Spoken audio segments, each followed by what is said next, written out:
Oh man, I love it. Well, welcome everybody. It is Tuesday, so it means it's time for some weekly whiskey. John, good to see you, my friend. It's great to be here. Yeah, I mean, it's been a while, but it's good to be back here in the studio. Things are green. We are preparing for St. Patrick's Day, which is and evidently we are ready to get sexy. So we got that going for us, which is nice. Hell yeah, dude. Yeah, I mean, this is and correct me if I'm wrong, like this is the drinking holiday of the year. So we are super pumped about this. Whiskey is a big focus on St. Patrick's Day, which we are certainly here to talk about. Before we dive on in, we have some Our Bourbon single barrel news. This was a huge week. We have greenlit our Kentucky Spirit. We've got some Russells coming down the line. I'll be in Kentucky in a couple of weeks. Our Elijah Craig barrel proof single barrel is a go, which is super. I'm jazzed about that one. Yeah, that's super fun. And on Monday, we picked a Starlight barrel. So if you haven't checked out that video, go ahead and backtrack on back to the page. Check out the tasting. I was joined by Christian Huber, which was an awesome time. Picked a really good barrel I'm pumped about. We are picking another new riff next week. And then we have, right now we have 32 barrels in progress. So things are heating up quick. But I think that's kind of it for the news. The Elijah Craig have all shipped. We're looking for Diamond in the Riff 3 was just selected. We got a lot of Wild Turkey, a lot of Bullet, a lot of Wilderness Trail, Heaven Hill coming up. So going to be a good single barrel season. And I've been reformatting those videos too to dump them all into a playlist. So if you're looking for any of the single barrel tasting notes or just the selection videos themselves, you can go back onto the Weekly Whiskey channel and grab those right out of the playlist. Check them all out. There's a bunch of weird shit in there. Rock on. I like it. That's awesome. Well, I think that's it for news. So what do you say? Should we dive into the meat of tonight's episode? Absolutely. Let's bring in our guest here. We got our friend Jason from the Mash and Drum. He's going to come in here, and we're going to pour a little bit of Redbreast 27 and hang out. Jason, how are you, man? How you doing, boys? Very good, sir. Let's see, we get some folks in the chat here. Look like they're ready to get a little bit weird. Let us know what you're drinking here in the chat. We'll post it up on the screen so everybody knows what's going on. Yeah, a little bit of brought some of my patrons over. So thanks for hanging out, guys, tonight. I really appreciate it. Give an opportunity to see John and Jay if you haven't seen their channel yet. Do great content, and this is the second time I've been on with you guys, so I really appreciate it. It's fun to have these type of crossover content, man. We get a lot of cool stuff going when we do these. Yeah, we had a good time last time. That was It's hard to believe. I was like, it was just a couple months ago, and I looked back. It was a long time. Like time. Yeah, it was a while ago. Just flown. So it's great to have you back, my friend. Yeah, I like how John's just like, yeah, we're just gonna drink some Redbreast 27. We're just gonna have a little Redbreast 27. We're just gonna have a little Redbreast 27. You know, someone just private messaged me and they're like, I thought you were gonna have like normal Redbreast, not like the 27-year stuff. I was like, what can I say? Like, like no, we're not having the normal. I mean, we can have the normal and lead it and or a couple of other pours to lead up to this if you want. Yeah, I've got a little yellow spot going on. Okay. All right, let me grab another one here. Just having a little yellow spot here to get warmed up. Jay, you said you had the Redbreast 12 cask. Yeah, I was comparing the small batch cask strength and the 12-year cask strength this afternoon. So I just figured I'd keep it going. Yeah, keep the party going. Oh, there we go. When we make it soda bread, that's awesome. Oh man, I love it. I'm gonna grab my blue spot. There you go. Oh man, that's making us jealous now. This is a pretty special Irish whiskey. I love this stuff. I have one on the way, but I don't think it's going to hit in time for the holiday. So I'll live vicariously through you. Yeah, the spot whiskeys are all good, man. Yeah, 7 years, but I know there's up to 21-year whiskey in here. Bourbon, sherry, and Madeira, cask strength. Mm-hmm. Yeah, unfiltered. All the goodness is in there. Mm-hmm. I'd be curious to see how that stacks up right next to Yellow Spot. Yeah, that's why I kind of want to. Well, yeah, when I did the comparison, the Yellow Spot was actually pretty damn good. But I don't know. I think the cask strength is just a little bit more rounded flavors on the Blue Spot. I think just makes it a tad bit more, I guess, exciting. I think the Yellow Spot's great, but you have it against the Blue Spot, and the Blue Spot definitely shines. Cool. Yeah, I noticed how oily those big pot still those extra, even just a couple extra proof points, just make for such like an oily, viscous dram, which is always really fun. We got Donald Rance in the chat. I don't know if you guys know him, but I have dubbed him the Irish whiskey Yoda. Yeah, well, that makes perfect sense there. I saw the he can Yoda icon going on. He's got a little of the Chateau icon. He can pretty much tell you anything you need to know. That's great. We could always use an Irish Sherpa. That's fantastic. Yeah. Yep. Absolutely. Yeah, I mean, I've mentioned this on some reviews I've done, especially the Blue Spot and the Redbreast, the new Redbreast cask strength small batch, which I was not that much of a fan of. I don't know if you guys have had that one yet. I'm with you. There's a reason I'm drinking the 12. Yeah, exactly. Yeah, there's just something missing to it. I don't know what it is. There's a graininess and like a very slight bitter or sour note on the very end of that one. It just lost its complexity a little bit. I mean, it's very sweet up front. It's got the bite that you want, but that finish on it just didn't do it for me. I'm with you. It doesn't have the nuance. It's interesting too because the 12 year is $10 cheaper here. Yeah, and supposedly the small batch has some extra stuff added in, and I was like, all right, like YOLO, I'll fork down the extra $10 to the small batch and compare. And I was like, I'm back to the 12 year. I think the 12 year has always been fantastic. It's been years, and I love it every single year. But so it's non-age stated, the small batch, but Donald he kind of helped me in the research before I did that video. He found out that it's 9-year stuff in there, so, which makes sense. But you wouldn't think there'd be such a difference between the 9 and the 12, but there really is. When there's nowhere to hide with cask strength. So if you're gonna taste a little bit of the youth to it, then there's really nowhere to. And the other thing too is they do the exact same finishing process as they do with the Lustau.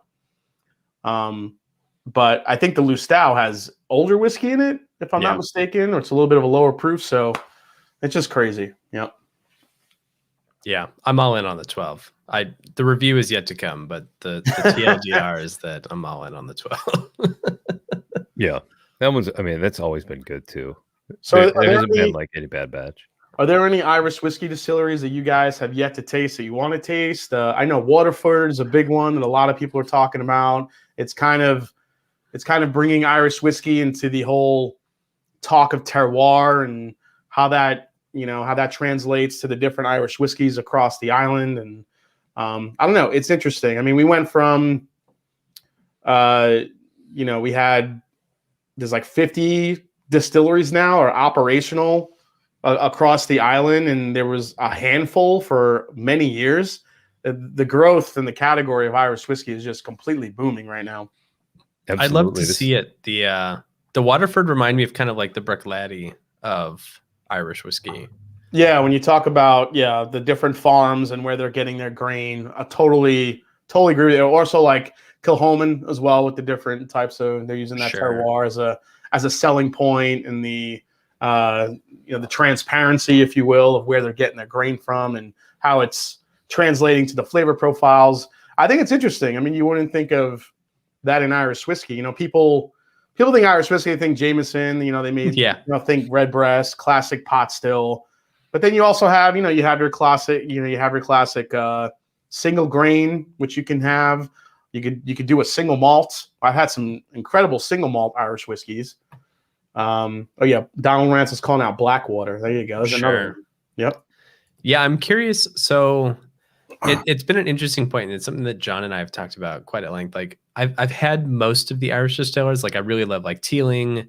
Middleton has some great stuff when they decide to put out the good stuff. I love Exclusive Malts put out just a bonkers Cooley a couple of years ago that is surprisingly still, it was like a 14-year Cooley. You can still buy it from random quarters of the internet if you want. But yeah, Waterford is cool. It's kind of like the Bruichladdich. They're really focused on terroir. But, John and I have been kind of talking like it's weird too, because Irish whiskey seems to have like a really tough value proposition compared to like Scotch whiskey or like ultra premium bourbon. And like we're open to trying it, but like, we were talking Yellow Spot's $96. I think both of these Redbreasts were $89, $99. Like those are tough prices to swallow when you're not quite sure what you're going to get, unless like, you have a lot of experience with that particular distiller. Yeah, totally. Yeah. One of the other things that Jay and I had been talking about this week were just sort of like how the Irish category itself the way it presents itself here to the American whiskey drinker is really tough. I mean, if you're going to look at something like Evan Williams Bottled and Bond from the bourbon market, like that checks off a lot of boxes for a lot of folks. And there isn't really something comparable to that in the Irish category. So you can't really just go throw $15 at something and feel like you got a good value. You could throw $15 at a bottle of Irish whiskey and, you could drink it if you choose to. But there isn't a really good correlation between the two. So if you're primarily an American whiskey drinker, I think it's a little bit harder to get a foothold in the Irish category. And even though, like you said, I mean, there's a ton of growth in it right now. They went from something like 14 active distilleries to, like you said, they more than quadrupled that here. Mm-hmm.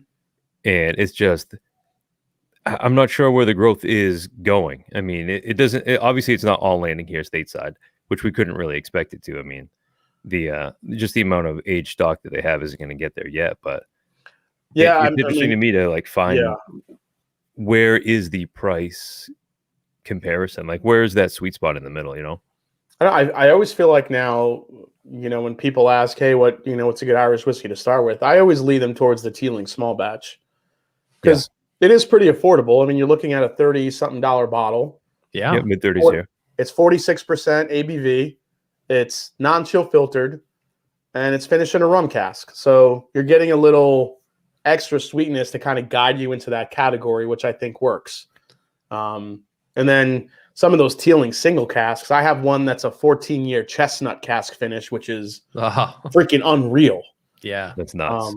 So some of those can be fantastic as well. But, when you're looking at getting into the category, I have a feeling we're going to see more of these, introductory, Irish whiskeys to get into categories that we're looking at that are going to be more non-chill filtration, a little bit of a higher ABV than the standard 80 proof that you get, more use of the single pot still, the single grain, the single malt, like Waterford's doing, like we said, just using terroir and just, I don't know, becoming more interesting, becoming something more than, taking a shot back of Jameson, Right.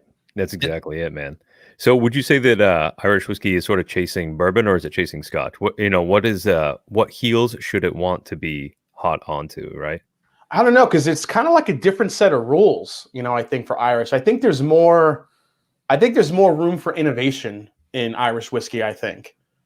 Personally, you have, they can do different things with mash bills. They can do different things.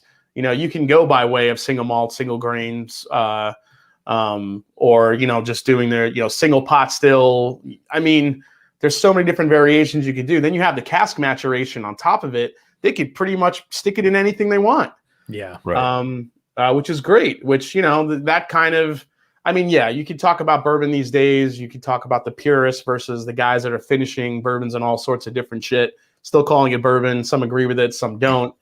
But in Irish whiskey, there's no argument. You could just do whatever the hell you want with it and see what comes out, make it a little bit more interesting. The one thing I think that Irish whiskey has that's against it a little bit is the, that malted and unmalted barley that can come off like a little bit Scotch forward to some people. And if, usually there's many bourbon drinkers that can't get into Scotch. They just don't like the flavor of it, or vice versa. But I think where Irish whiskey can lend a hand in this is, I feel like if you've been introduced, and this is kind of like Scotch to me, if you've been introduced to like a young peated or like a 10-year-old Scotch that just wasn't very interesting, I think there are better options now out there in the Scotch world and in the Irish world that you can try. I think as you go along and you discover some more of these non-chill filtered, higher ABV offerings that have some age on it, have some different cask finishes on it, different types of maturation. Sky's the limit, honestly. I'm excited to see what Irish whiskey is going to be at in the next 5, 6, 7 years. I think it's going to be amazing. I think amazing is a good way to put it. Yeah. I mean, there's unlimited room for growth in that category. I mean, just the whiskey world itself has grown so much. And you look at, guys like Jay and I who are, pretty much willing to try anything, are going to check things out. We're going to post reviews about it. And as that grows a little bit more, it's going to make it more fun for everybody. I think, the overall growth of whiskey itself is great to a category like Irish whiskey that can kind of play both sides of the fence, sort of like you're saying. It's not necessarily bound the same way that you would be with an American whiskey, Correct. or even a Canadian whiskey. So I mean, you get into a little bit of different territory, and shit gets a little wild, and sometimes something cool comes out of it. Yeah, and let's not escape the fact that a lot of people have not had an ultra aged Irish whiskey. Yeah, True. They're a lot more rare. You don't, people aren't going to drop the hundreds of dollars for an ultra aged Irish whiskey. Why? Because you can get Jameson for $20. Mm-hmm. But when you have an ultra aged Irish whiskey, and we're talking about the Cooley stuff you guys mentioned, I mean, pineapple, spice, and we're going to dive into the Redbreast 27. So we're going to, it's not Cooley, but a whole other world of crazy. Yeah, shit. it's a whole nother world of flavors and spice and fruitiness and waxiness and almost like fruit roll-up type, flavors that you get. And there's just not a lot of people that have experienced that to be like, holy shit, I need to pay attention to Irish whiskey more. Yeah, and it brings up a good point too. Like I talk to a lot of people and I say, well, what do you think of Irish whiskey? And they go, I hate Jameson. And I'm like, well, that there are more bottlings. And like, I get it. Like Jameson is the face of Irish whiskey, at least from like a casual perspective. Like if you are ordering Irish pretty much anywhere, like people are going to be asking, oh yeah, we definitely have Jameson. Like tell me what you have besides Jameson. But it is really encouraging to start to see people look beyond Jameson as like not the definition of the category. Like if you want, like I even had 2 gingers. I was amazed, distilled at Kilbeggan. Like 2 gingers was much better than Jameson for exactly the same price. And it only gets better from there. So it's kind of been fun to watch people feel out and be like, all right, I don't like Jameson, but that doesn't mean I don't like Irish whiskey. It just means I don't like the bottom of what Middleton has to offer, which is kind of cool. Like it's cool to see people starting to adventure beyond that. Yeah. To your point, and I mean, this is something that I feel like we would be remiss if we didn't bring it up. Proper number 12. It's, backed by a celebrity endorser. And It was. And is that is that going to help the category grow? Is it worth having more of that for there's a double-edged sword with that. I think it gives a lot of spotlight to the category, which is great. But I also wouldn't want people's impressions to be that's what Irish whiskey is. Also correct. Amen. Yeah. It's it definitely double-edged sword. It's something where you want to see the category grow. Do you want to see it grow in a UFC direction? I don't know personally. Yeah, I think the stigma following Irish whiskey is sometimes hard to overcome anyway for the American whiskey drinker. That doesn't hurt it either. I mean, it's like, what are we going to see at most bars tomorrow? The ones that are open, socially distanced bars offering, $2 Jameson shots. Yep, that's not really. I mean, yeah, you can do that all you want, but when you're talking about where Irish whiskey is going, I mean, Jameson is so far out of my realm of thought. Give me a single cask Teeling, give me a Middleton Der Gaelic, give me a yellow spot, green spot, Redbreast 12, Lustau, even the Whistler. The Whistler makes a great 7-year cask strength that tastes like butter pecan or butter pecan, as I call it. Yep. I mean, that's some really great stuff out there. I'm telling you. This is probably a good spot for a PSA too. So I have a bottle of the Knot. And I don't know if you two have had the displeasure of trying the Knot. The Knot. No, I think I have been very fortunate in being forewarned by a guy who looks like Butcher telling me to avoid certain things. So the Knot is a 40% ABV Irish liqueur, and they took the word liqueur in the tiniest font I've ever seen, and it is disgusting. What makes it an Irish liqueur? The additives. There's sugar, there's dye, and there's spices. They just proofed it up just enough to not sneak in, because the consumers now know like 20-30% it's a liqueur. Right. But 40%, it looks like a whiskey, except for these tiny little words that say liqueur. And so is it like a neutral grain spirit or? No, I think they're using mostly grain and flavoring. Yeah. I wouldn't say it's like it has a lot of flavor, but all of it is terrible. So that is your St. Patrick's PSA. Take the Jameson over the Knot, but go go get Teeling or something better than Jameson, anyways. But yeah, another great Irish whiskey to start off with that a lot of people probably overlook is the Powers lineup. Oh yeah, those are great. Yeah, some of the Powers are pretty good. Powers John's Lane is a hell of an Irish whiskey, and I gotta thank Donald Rance in the chat for turning me on to that one. They just did a rebrand of their bottles, they kind of put a more modern spin on it. It's much more like graphic on the front of the bottle, the big P and like different. I think it's like a hexagonal type design on it. But yeah, they kind of just did a rebrand. But if you see the Powers John's Lane Irish whiskey, that's a really great higher ABV whiskey to get into. Absolutely. I actually have that in. They have two. I have both of them here on the desk, but I haven't tried them yet. So I'm interested. Is it the three swallows as well? That one? I believe so. Yeah. I'll have to check it out. Yep. Yeah, some of the Bushmills are really good too. Bushmills. Yeah, Bushmills. I mean, the pricing on them jumps up fast. Like the spot whiskeys, and anything that's going to be what I would consider to be pretty good is usually going to jump right up there fast in price. And again, that's my that's the like constant battle with the Irish category. It's just that, with bourbon, you could take a flyer on a $40, $50, $60 bottle and probably be fine. But I feel like to do the same in the Irish category, you got to be really reaching up a lot close to $100. That's the thing, and I feel like that could be. I mean, I don't know. There's actually some really good Scotch options now that won't blow the bank up a little bit. I talk about the Glenmorangie lineup with the when you talk about that Quinta Reuben being a 14-year port finish, 46% Scotch for about 60-ish bucks. I think that's a great value, especially for a Scotch of that age. You just don't see a lot of those around. I think there are some of those gems in the Irish whiskey world too, but I think education becomes a part of it too. A lot of people see these crazy Irish whiskeys. You just kind of got to know what you're looking for. Yeah. There you go. Donald Rance, Powers John's Lane. It's probably the best pot still that Middleton produces dollar for dollar. Yeah. Yep.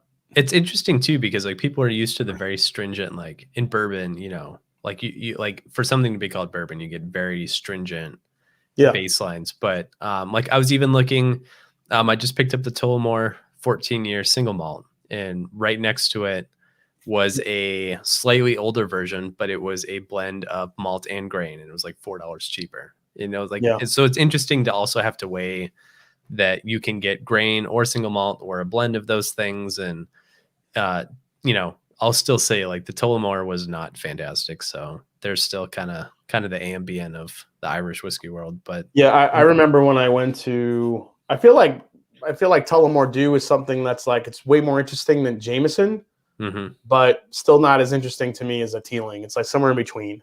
Absolutely. Yeah. They do interesting finishes.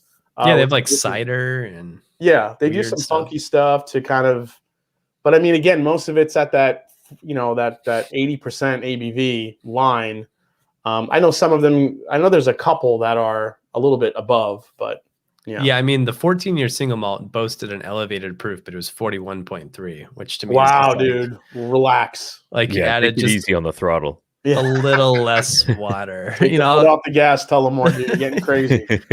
I was like, come on, guys. I don't know. I would love Tullamore like 55% or 50%, but I don't think we'll ever see it. Like, I don't know that they'll ever do that for us. Yeah, I mean, listen, and a lot is to be said for what these.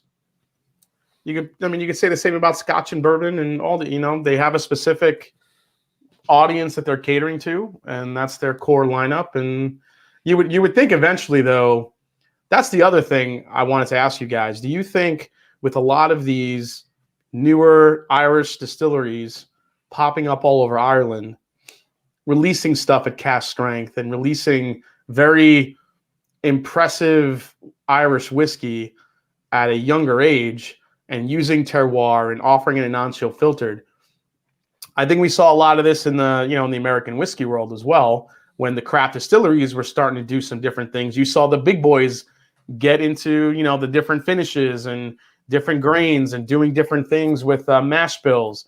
I mean, for example, look what Old Forester did.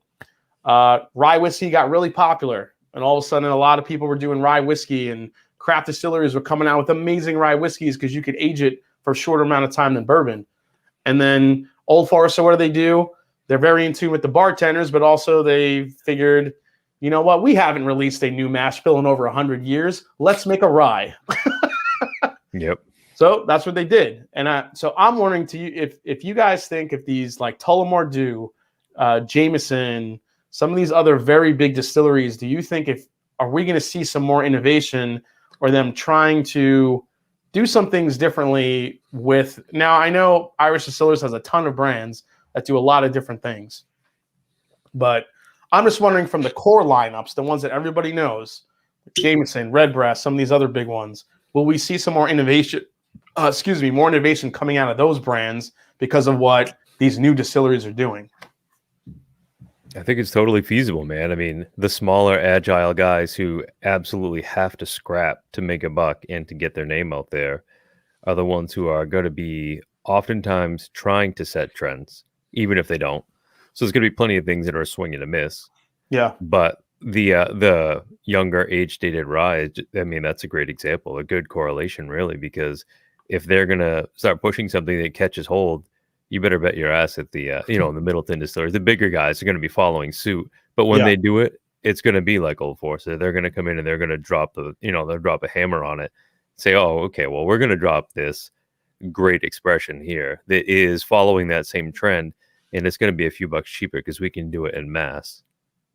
I think, and this might be kind of a spicy take, but I think that they'll embrace these things, but by creating new brands, like kind of like Barton just did with Thomas S. More, right? Like they didn't give us 1792 extra age port. They created a whole new brand for it. And like places like Middleton have many, many brands. And I think we'll start to see, a distiller like Middleton trying to claw in more shelf space. Like, so they'll create a new brand, like their new shtick might be, 55%, or it might be unfiltered, or it might be a combination of those things, or extra matured.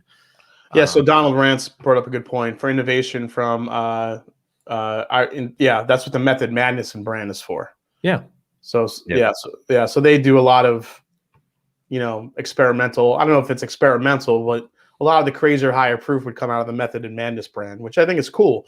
But I just want to see more of it accessible here in the States. Yeah, Right, definitely. And that's like a hard spot we're in. But I don't think, like, honestly, I think Tullamore, like, I don't know, like they've given us some okay age stuff, but like I don't see Tullamore like uncorking a cask strength 12-year unfiltered. I think that they'll probably create a premium brand for that. Oh yeah, so somebody put in the chat the Phoenix. That was the one that was a higher proof. The Phoenix, 55% right 55%.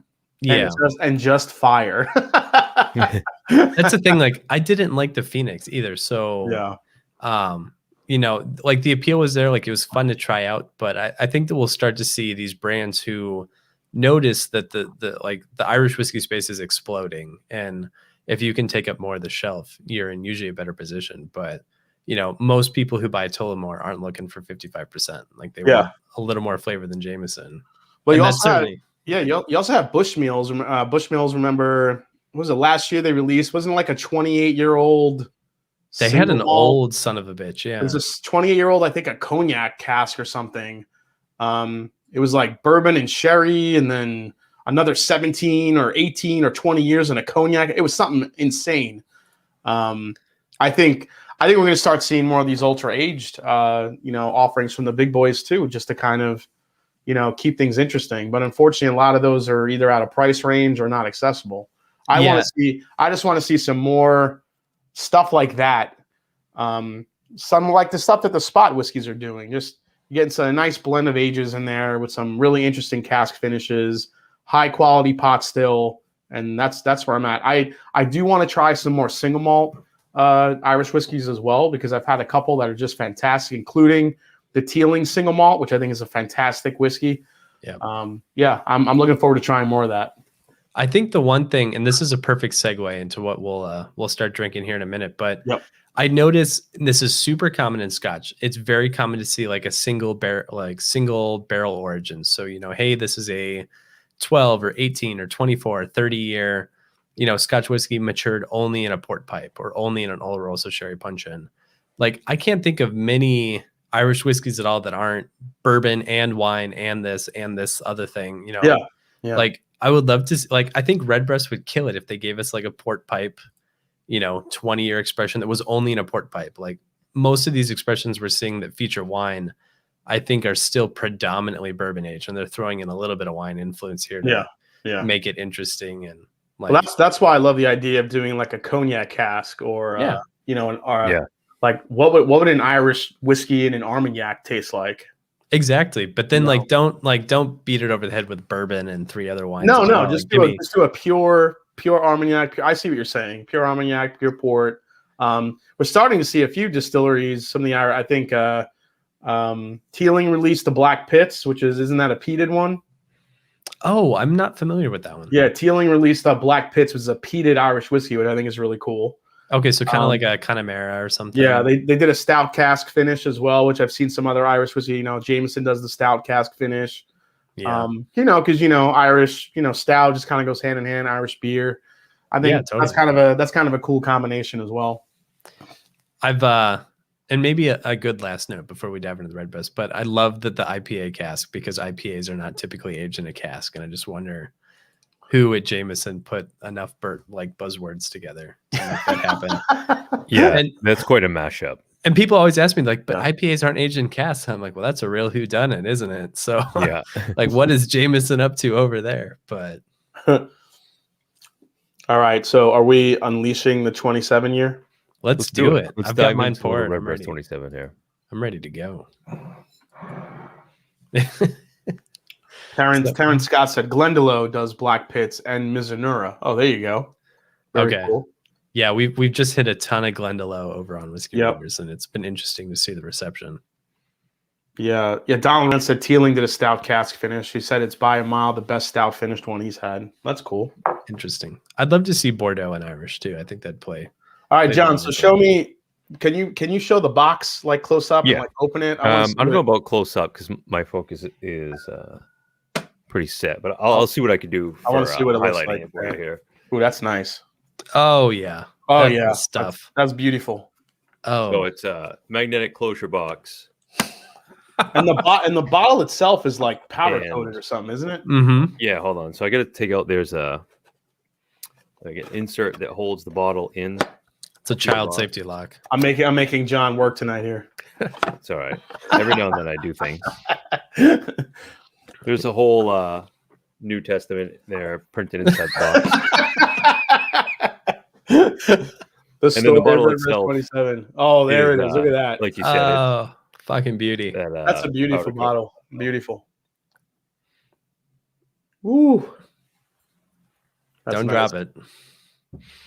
Try not to. If I do, I'll just get a straw. Yeah, that box itself probably does add $100 to the says Spirit Surveyor. I'm with you. Man, I mean, it is kind of cool. Like if you're gonna pay, like I even laugh. Like I have the $400 Whistle Pig Rye, and they give you a stopper that doesn't quite fit in like a cardboard box, which is like cool. But if you're gonna spend big dollars, make it the Redbreast 27 box. All right, so John, run down the maturation in this again. This is port and other stuff, or just port, or what do you got? It is enriched by Ruby Port Cask. So I think it's just going to be their standard Oloroso bourbon type aging, and then enriched at nearest the end in the enriched. Enriched. So that means we threw it in a cask for a week. A la finished, yeah. And you have to pay $400 for it. Yeah. Yeah. And if you're lucky. Yeah.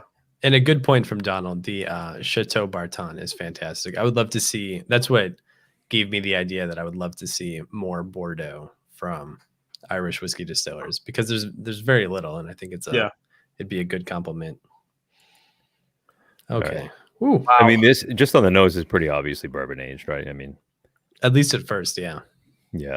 Yeah, I mean, but I think you get some really beautiful, those classic pineapple pot still notes. It's like a pineapple dusted with some almost like a cayenne pepper almost. So the note that jumps out to me, and I'm curious if you get this. I don't know if you ever, like when you were younger at the mall and they had like those candy stores and they had peach rings. Oh, for sure. That peach ring note always jumps out at me, especially from Redbreast stuff. I knew you were going to say peach rings, and I was going to try to say it before you. Yeah, it's definitely peach ringy. It's like those But peach ring 100% candies. on Like I this love one. it. Yeah. Yep. This Peach is ring exactly gummies. with the little sugar granules on the outside. Yeah. Yeah. I mean, on the nose, I get a ton of that bourbon cask with vanilla. Yep. Real dark too, like nice rich vanilla. It's like if you wrap like vanilla, peach, and pineapple together and flavored a fruit roll up because it's almost waxy. Yeah, I get that fruit roll up. There's a little bit of that like jammy redness to it, but it's like a bright, like nondescript fruit, like a red fruit of some type. Yeah, it's almost it's hard to explain. It's like it smells like it could be artificially flavored, but it's not. Yeah, but not in a bad way though. Like not in a bad way at all. Yeah. Yeah. It is a fruit flavor, but I mean, on the palate, man, it is straight up totally peach rings and vanilla. All right, cheers, boys. Thanks for sending me the sample. This is special stuff. Thank you. Totally. Thanks for joining us. Yeah, the ruby port really shines through too. Like once you get to that kind of bourbon character and like a extremely like bright and like effervescent and like juicy kind of character. Yeah, I'm surprised how spicy and effervescent this is for a 27-year. Yeah. There's like I'm not saying it tastes like ginger ale, but there's like this bubbly ginger ale like aspect on the very back end of it going on. It has a nice ginger spice, which like doesn't give you that old oaky note, so it's kind of deceptive. Right. Where exactly, if I tried this blind, I'd probably totally whiff and put in like a 14 to 16 year ginger. Yeah, I would never be able to tell you it's 27. Ginger spice, by the way, my favorite Spice Girl. Cheers. Cheers, Ginger. That's amazing. Yeah, it does have a nice spice, and it doesn't really come in until you start getting on that backside of the palate. You know, after the fruit starts to wash away a little bit. Just for note for future reference, John and Jay, if you guys ever pick an Irish whiskey, I want to make the label and call it ginger spice. Sold. Done. We can make that happen.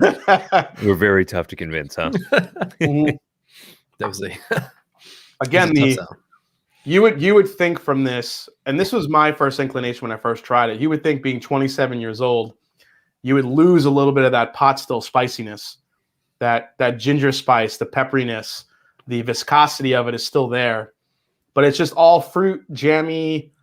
Like you said, that the port, a slight nuttiness to it, but the pineapple and everything else and the peach rings that kind of round it out, but it never ever loses that spiciness to it, which I think is pretty incredible. I agree. And it's almost nice because like typically in these really old expressions, like I look for that big tannin structure to kind of keep the sweetness and balance. And we don't have those big tannins in this, but it has that nice like ginger spice and almost a little bit of clove and nutmeg that really keep those really jammy, fruity port notes from taking over. Because the first thing I thought was like, this might just be a juice bomb. Like this might be like dessert, like cloying, like diabetes. Yeah, and it's not. Not. It drinks way more interesting than you would think a 27-year. I mean, I'm still getting a nice little peppery burn from it. I love it. Yeah. I'm very surprised by the amount that carries. And for how long it hangs too. I mean, I didn't even look at the ABV on this. I don't think it's super high. Yeah. I want to say it's in the mid 40. No, it's 54.6. So, I mean, it is just under 110 proof. So, I mean, but I don't think this is proof though. I think this is more spice.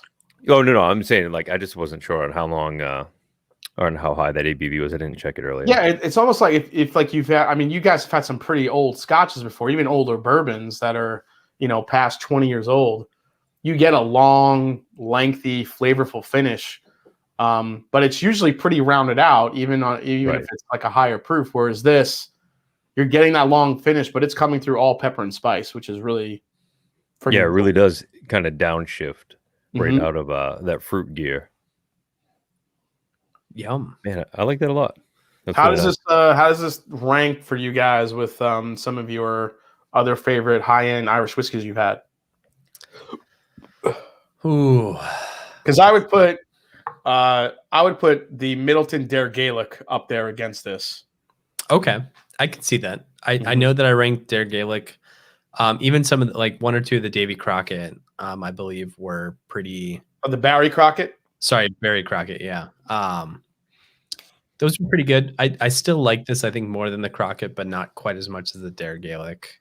Yeah. I don't know as I've had too much that's going to fall into the ultra premium Irish category, really. I mean, Yeah. our offerings of it here in Maine are so skinny, man. Like, I Yeah. think Bushmills 16 and Jameson 18, aside from like the Middleton Very Rare, like we don't have a whole lot of the super premium stuff. And the Middleton Very Rares, unfortunately, aren't those 40% ABV usually?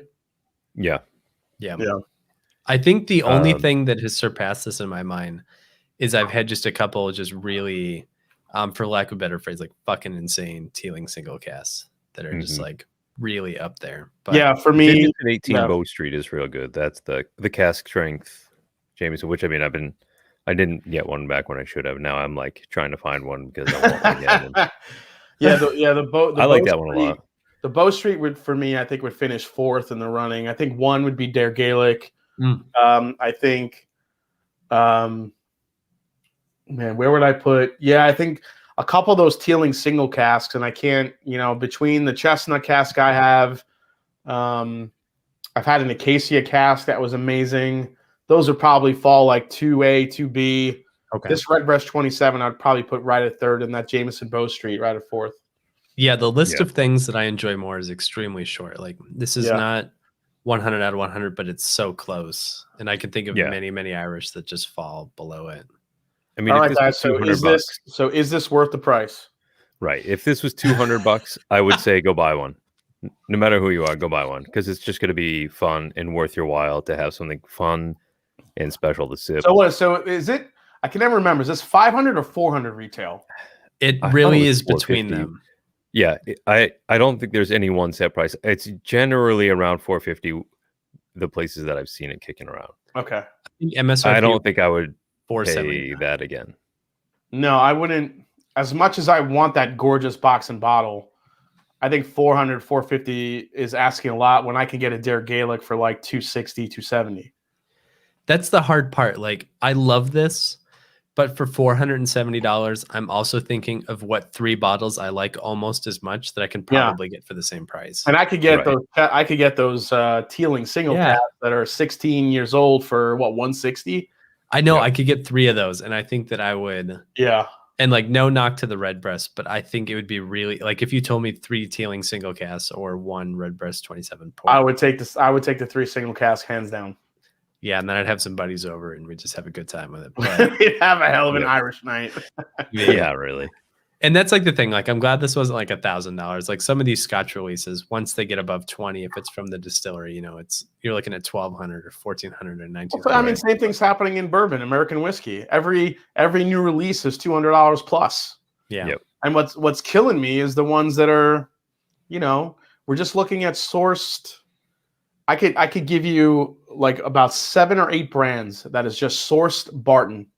The same 13, 15-year shit that everyone's getting from Barton. They're just putting it in a different bottle, different age statements, and they're charging out the ass for it. And some are cheaper, some are more expensive. It's crazy. But they all sell. Yeah. They all sell because everyone's got to have it. That's right. Yeah. I would say if you are hell-bent on trying this, find a buddy, split a bottle, and then go get a Teeling single cask and compare them and see what you think. But yeah, I would. That's a good point. I would split a bottle with someone, and I would pay $200 for this. If it was $200, I would definitely buy it. But $450 is just too steep for what it is. I think. If this was $200, like both John and I's screen would be empty because we'd be at the store just racking them up. True. We wouldn't be here right now. Redbreast did announce it was a 30+ year. Didn't that just I don't remember if it was a 34 or 35. Actually, I'd be willing to bet that Donald knows because he's checked out on all this stuff. But I'd be interested to see what that comes through as. I mean, to sort of put a pin on 27 at, let's call it $450.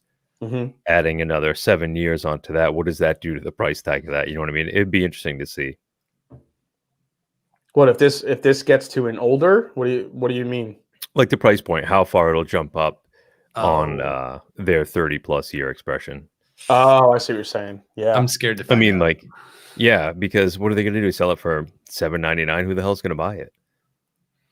I mean, I already see we still have 3 of these at my local Total Wine that have not moved. The Redbreast 27s. Yeah. So, you know, if you're feeling spendy and want one, just let me know. But well, Jay, if you want, I'll split one with you.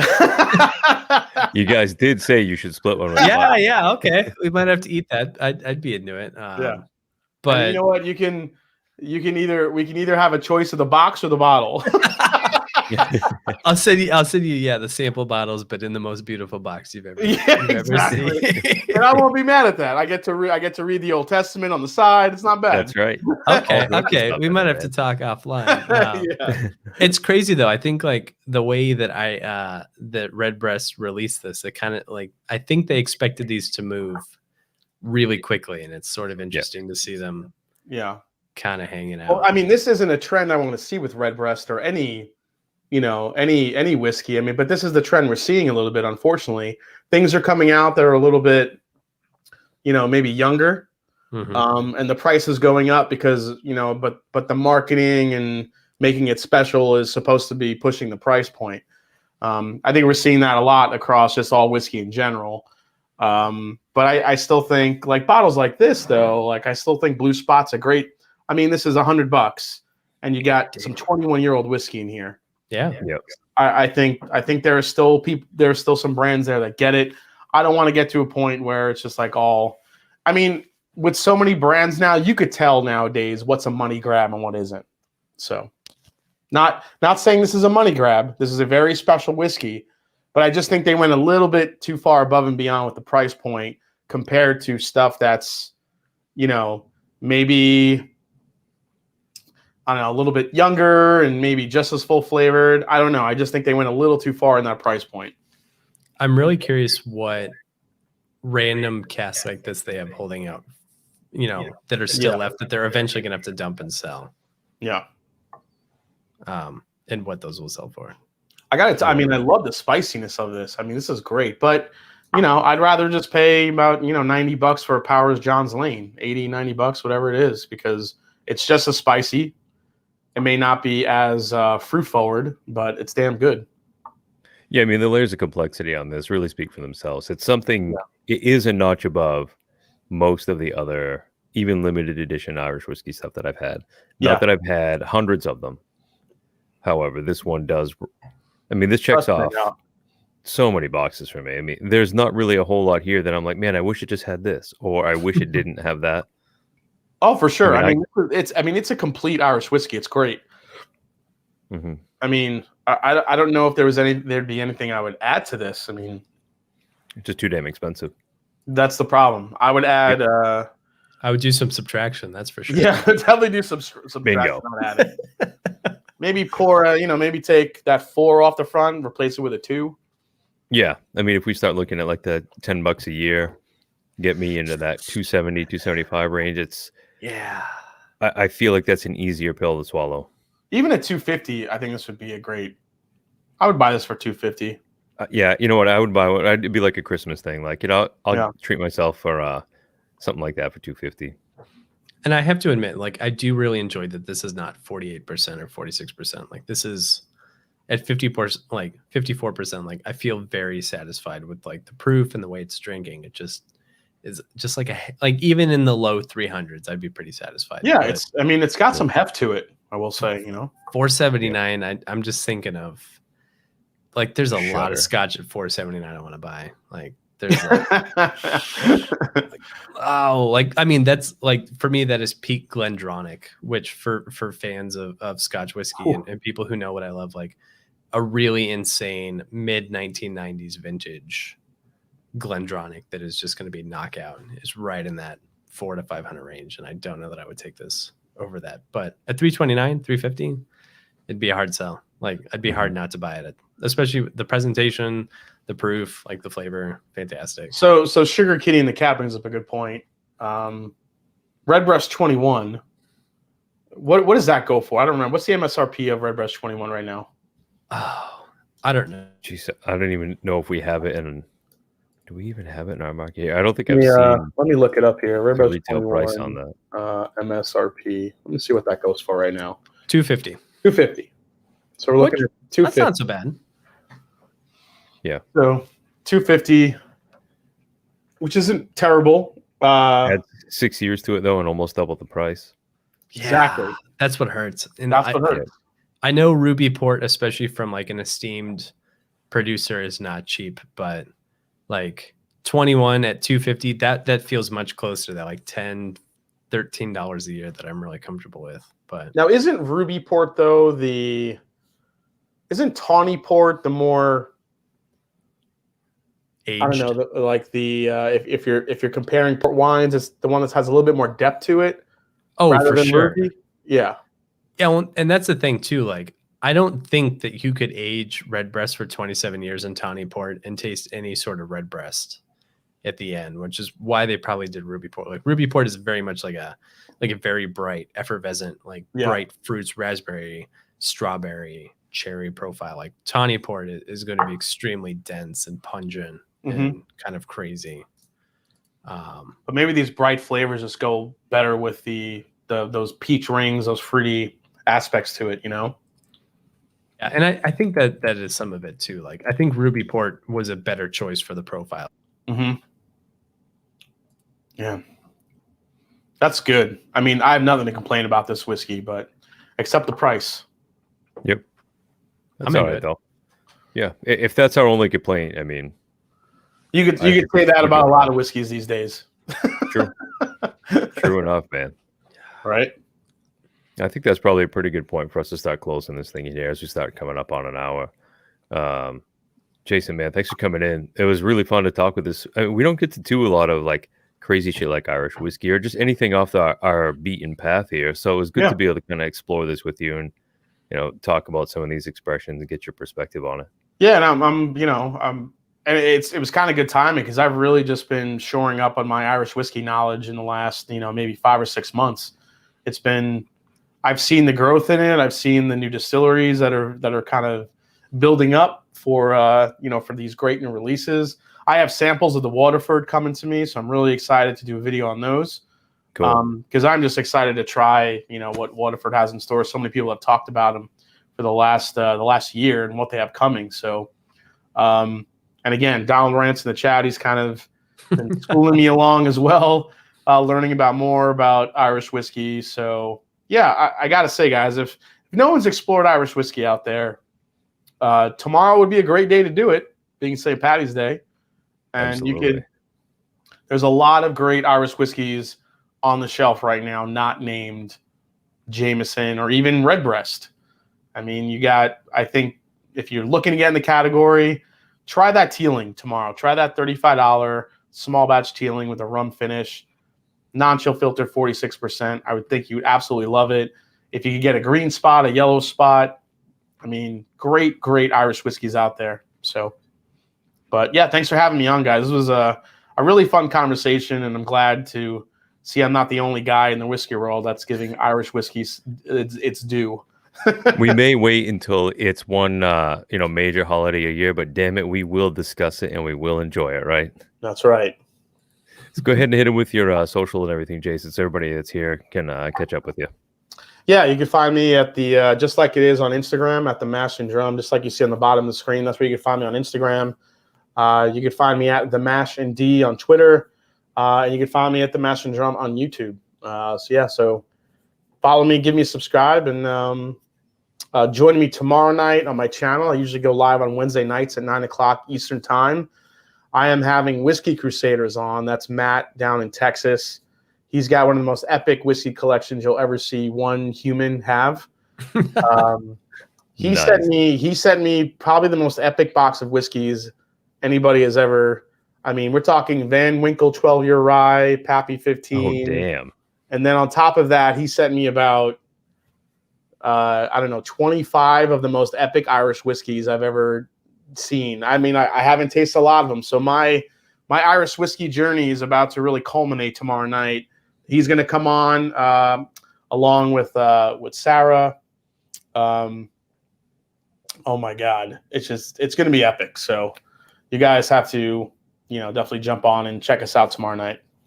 Sounds like a hell of a time, man. So everybody make sure to check him out on YouTube and hit him up on Patreon, Instagram, wherever the hell else he is. Check out his stuff he's got going on. Yeah, Sarah, And, Sarah and Will are amazing. That's kind of the other, duo with Matt at Whiskey Crusaders, and they drink some epic whiskey, so they'll be on the channel tomorrow night. So I'm excited, and they need way more subscribers than they have, because they have some unbelievable palettes. So Cool. So definitely check them out tomorrow. Well, it sounds like we have to up our sample game, John. Yeah, really. This was an epic single sample that I've gotten. Well, Okay, round two, we'll go balls deep. But thank you everybody for joining us.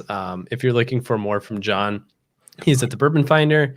Find him online at thebourbonfinder.com or on Instagram at the Bourbon Finder. He and I are here every Tuesday and Thursday for Weekly Whiskey. On Thursday, we drop after hours episodes. And I'm Jay from whiskeyraiders.com. We're the Rotten Tomatoes of whiskey. So check us out if you're eyeing that new bottle, especially as St. Patrick's Day is coming up tomorrow. But this has been an awesome time. Jason, thank you again. I had a total blast. It's not often that John and I get to talk and drink Irish whiskey. So this was a really good time. And cheers, everybody. Thank you again for the sample. Appreciate it, boys. Yeah, enjoy it. Certainly. Cheers, guys. Cheers.